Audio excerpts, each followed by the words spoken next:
This video is about quantum mechanics, the fascinating and somewhat counterintuitive laws that govern the behavior of the smallest particles in nature.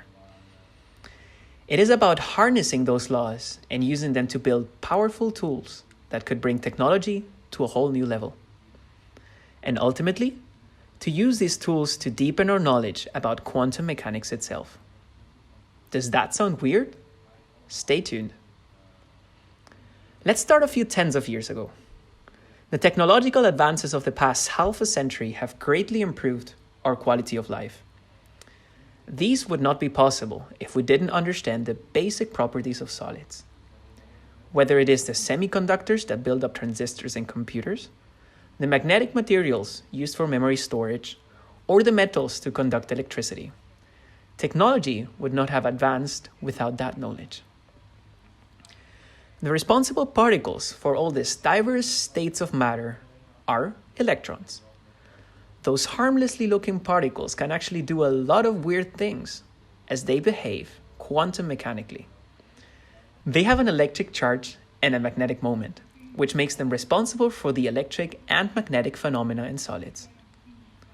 In most conventional solids, the interactions between the electrons themselves can be neglected. This makes understanding those materials relatively easy. But there are some other interesting phenomena which would be unthinkable without those electrons interacting with each other and which we still do not fully understand yet. An example of this would be some forms of superconductivity. Despite having a negative charge, under certain conditions, the electrons can suddenly start joining in pairs, which allows them to flow without resistance. Understanding how this free flow can occur at high temperatures could revolutionize the way we transport and store energy. To understand how these systems work, we would need to simulate them. And here comes the problem. Simulating such interacting quantum particles is extremely difficult. A few of them can still be simulated on a classical computer in a reasonable amount of time.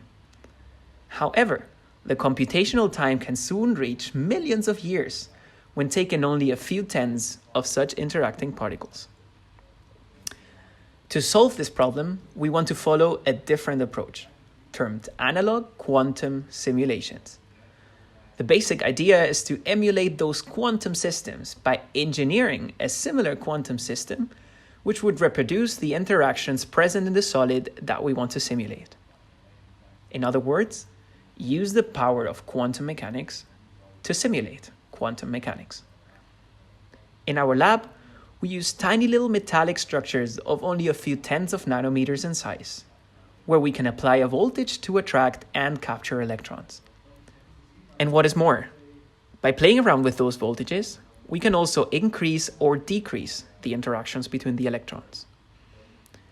Like this, we can build up arrays of electrons in a similar way as they are positioned in solids. But this time, we have full control over their positions, energy, and interactions, and are even able to read out their states at any given time. We wouldn't need a classical computer anymore, as this gives us access to everything we need to know on the microscopic level, without the need to solve complex equations. With this method, we hope to gain more information about the microscopic origin of spectacular phenomena that occur when those tiny electrons start interacting with each other. This could potentially enable all sorts of new technology in the future.